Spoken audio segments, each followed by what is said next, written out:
শাহপরান রহমতুল্লাহ আলাইহির মাজার প্রাঙ্গণৰ অডিট রিপোর্টক কয়েক বছৰৰ গুজামিল হিসাব দিয়া মাজাৰৰ এস্টেটৰ আয় দেখানি হয়েছে মাত্র 11 টাকা। চিন্তা করা যায়। আসসালামু আলাইকুম। ইসি নং 13,651 হজরত শাহপরান রহমতুল্লাহ আলাইহি দরগা ওয়াকফ এস্টেট সিলেট এর মতে এ মাজার শরীফে একটা ভুয়া লেবাসধারী মাজার ব্যবসায়ী সিন্ডিকেট দুষ্কৃতিকারী দখলদার চক্র মাজার কর্তৃপক্ষ দাবি করে বিভিন্ন সময় মাজার জিয়ারতে আসা প্রভাবশালী রাজনৈতিক নেতা মন্ত্রী বিচারপতি ঊর্ধ্বতন প্রশাসন সহ সরকারি সচিব আমলাদের মাজারের প্রতি ভক্তি শ্রদ্ধা সম্প্রীতিকে কাজে লাগিয়ে তাদের সাথে সম্পর্ক গড়ে তোলে এবং বিভিন্ন সময় তাদের ব্যবহার করে স্থানীয়দের মাজার বিদ্বেষী বলে বিভিন্ন মিথ্যা মামলা মোকদ্দমা হুমকি ধামকি দিয়ে স্থানীয় জনসাধারণ মুসল্লিদের জিম্মি করে নীরব চাঁদাবাজির মাধ্যমে সাধারণ জনগণ ও স্থানীয় প্রশাসনের নাকের ডগায় ধোঁকা দিয়ে বহু বছর ধরে জিয়ারতে আসা ভক্তবৃন্দের দেয়া দানের টাকা পয়সা তছরূপ আত্মসাৎ করে আসছে এবং বিদেশে মাজারের কোটি কোটি টাকা পাচার করছে। তারা দেশ বিদেশে সম্পদের পাহাড় গড়ে তুলেছে। মূলত এরাই মাজারের যত অসামাজিক কার্যকলাপ ও ব্যবস্থাপনার মূল হোতা। এরা মাজারের ভূমি দখল ও বেহাত করার কারিগর। এরা ভক্তবৃন্দের দেয়া দানের টাকা সহ তছরূপ আত্মসাৎ লুটপাটের ভুয়া মাজার কর্তৃপক্ষ। ওয়াকফ প্রশাসনের নামমাত্র চাঁদা দিয়ে অডিট রিপোর্টে কয়েক বছরের গুজামিল হিসাব দিয়ে মাজারের এস্টেটের আয় দেখানো হয় মাত্র 11 টাকা। বর্তমানে গণপ্রজাতন্ত্রী বাংলাদেশ সরকারের ওয়াকফ প্রশাসনের অনুমোদিত কোনো বৈধ কমিটি নেই। এদের দ্রুত আইনের আওতায় এনে দৃষ্টান্তমূলক শাস্তির ব্যবস্থা করে এস্টেটের মাজার মসজিদ মাদ্রাসা সহ সমস্ত সম্পত্তির আয় ব্যয়ের হিসাব সরকারের নিয়ন্ত্রণে নিয়ে আসা হোক। এখন হজরত শাহপরান রহমতুল্লাহ আলাইহি সম্পর্কে কিছু কথা হওয়ার পরে বাকি কথাগুলো আপনারা জানাইমু ইনশাআল্লাহ। 360 আউলিয়ার পূর্ণভূমি সিলেট, তার মাঝে অন্যতম একজন হজরত শাহপরান রহমতুল্লাহ আলাইহি। হজরত শাহপরান রহমতুল্লাহ আলাইহির মাজার সিলেট শহরের একটা আধ্যাত্মিক স্থাপনা। প্রসঙ্গত প্রায় 750 বছর পূর্বে 360 জন আউলিয়া ইয়েমেন সহ বিভিন্ন দেশ থেকে হজরত গাজী বুরহানুদ্দিন রহমতুল্লাহ আলাইহির দাওয়াত ও আহ্বানে আমরা দেশ আইয়া তৎকালীন শ্রীহট্ট বর্তমান সিলেটর হিন্দু রাজা গৌরগোবিন্দরে পরাজিত করিয়া ইসলামর বাণী প্রচার করছিলা। 1303 খ্রিস্টাব্দে মধ্যপ্রাচ্য থেকে বাংলাদেশ ও আওয়া ইসলাম ধর্ম প্রচারক হজরত শাহজালাল রহমতুল্লাহ আলাইহির প্রধান শিষ্য এবং ভাগিনা আসলা হজরত শাহপরান রহমতুল্লাহ আলাইহি। সিলেট শহরের পূর্ব দিকে খাদিমপাড়া, বর্তমান নাম খাদিমনগর, যা প্রায় হজরত শাহজালাল রহমতুল্লাহ আলাইহির মাজার প্রাঙ্গণ থেকে 8 কিলোমিটার দূরত্বে অবস্থিত। বর্তমান শাহপরান রহমতুল্লাহ আলাইহির উষা টিল্লার উপরে আস্তানা গাড়ন এবং ধ্যান ধারণায় মগ্ন থাকিয়া ওখানেও ইসলাম প্রচার করিয়া পরলোক গমন করলে তাইনর খবরে গিরিয়াও শাহপরান রহমতুল্লাহ আলাইহির মাজার প্রতিষ্ঠিত হয়। হজরত শাহজালাল রহমতুল্লাহ আলাইহির মাজার প্রাঙ্গণের মতো হজরত শাহপরান রহমতুল্লাহ আলাইহির মাজার প্রাঙ্গণও প্রচুর ভক্তবৃন্দর ঢল দেখা যায়।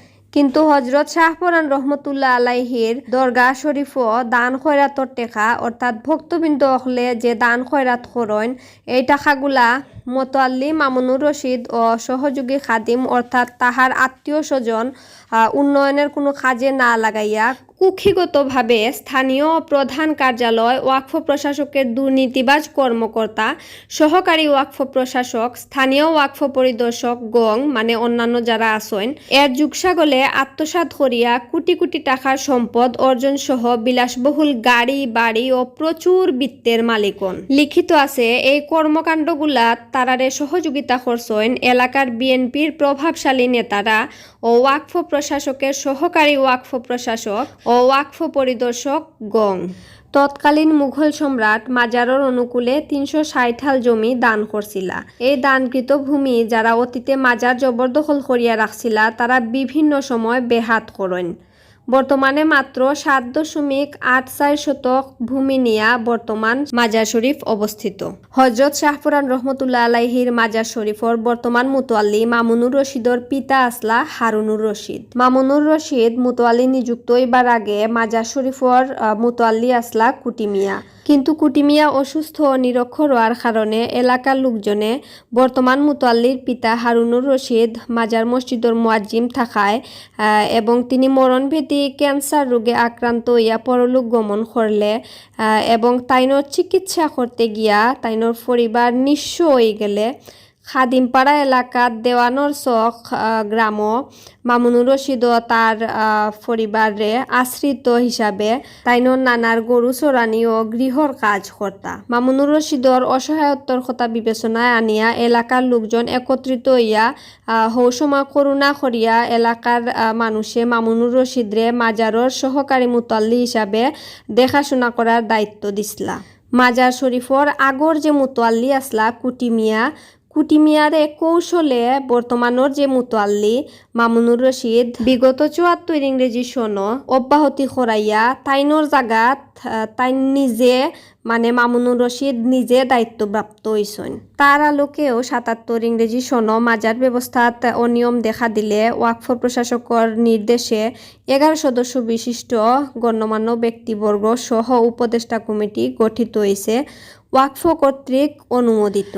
উপদেষ্টা কমিটির কাছে প্রথম তাকেও বিতর্কিত মুতোয়াল্লি মামুনুর রশিদর দুর্নীতি স্বজনপ্রীতি ও ক্ষমতার অপব্যবহার পরিলক্ষিত হইলে তৎকালীন উপদেষ্টা কমিটি তৎসময় সময় বাংলাদেশ সহ সিলেট জেলার বিভিন্ন জায়গাত দরগা শরীফর দান বাক্স বিদ্যমান থাকায় দুর্নীতিবাজ মুতোয়াল্লি মামুনুর রশিদ দান খয়রাতর টাকা দান বাক্স হইতে উঠাইয়া আত্মসাৎ এর সংবাদপ্রাপ্ত হইয়া উপদেষ্টা কমিটি তাহার বিহিত ব্যবস্থার জন্য তৎকালীন জেলা প্রশাসক জনাব ফয়েজুল্লাহ মহোদয়ের শরণাপন্ন হইলে তিনি অভিযোগের সত্যতা পাইয়া সিলেট সহ বিভিন্ন জায়গার দান বাক্সগুলি তিনির জিম্মায় সিজ করিয়া নিয়ে আসেন। পরবর্তীতে উপদেষ্টা কমিটির সদস্যবৃন্দ দুর্নীতিবাজ মুতোয়াল্লি মামুনুর রশিদ তসরুফ আত্মসাৎ ও তাহার অপসারণের জন্য বিগত 18/9/1978 ইংরেজি সনে তৎকালীন ওয়াকফ প্রশাসক ঢাকার নিকট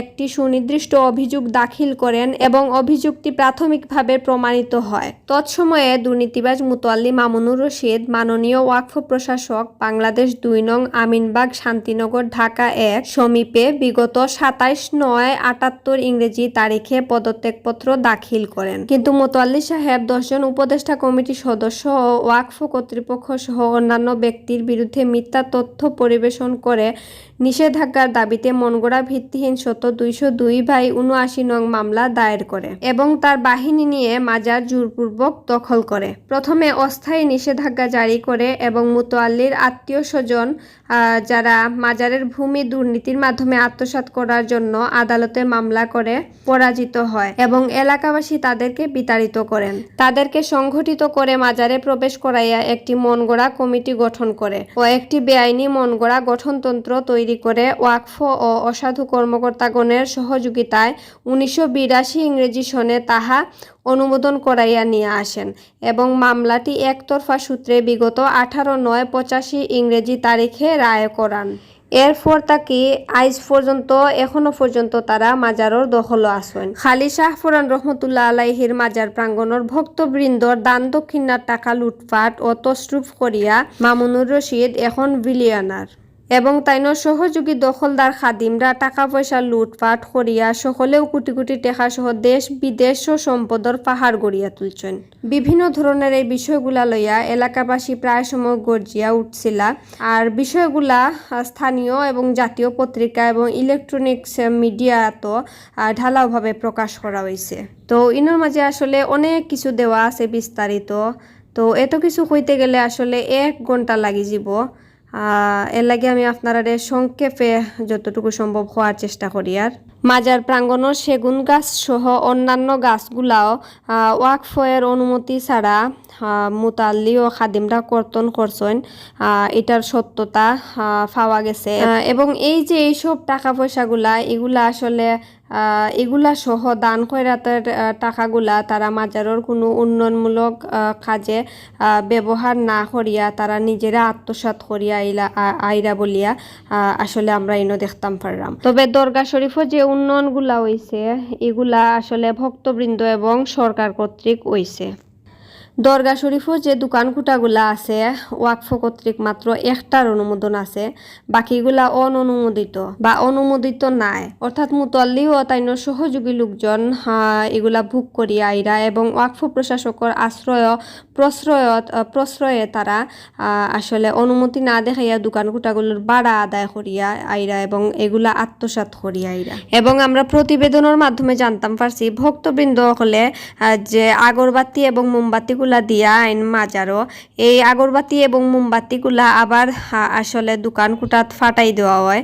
হিনো নিয়ে আসলে কিতা করা হয় পরবর্তীতে আর এটা জানা গেছে না।